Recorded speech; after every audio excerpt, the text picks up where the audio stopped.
Magandang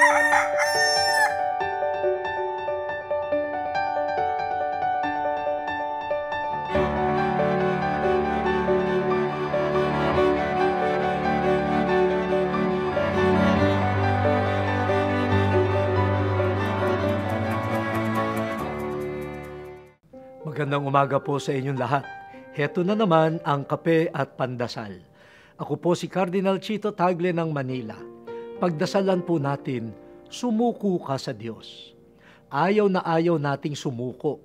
Palatandaan kasi ng kahinaan at pagkatalunan ang pagsuko. Nakakahiyang matalo sa laro, nakakagalit na matalo sa eleksyon. Kaya umuuwi sa init ng ulo ang pagkatalo. Hindi ako susuko, wika ng mayabang. Subalit mayroon ding mga taong hindi sumusuko sa mga problema at hilahil ng buhay. Maganda ito dahil bunga ng pag-asa. Sa araw na ito, subukan nating sumuko sa Diyos. Malimit tayong nakikipaglaban sa Diyos.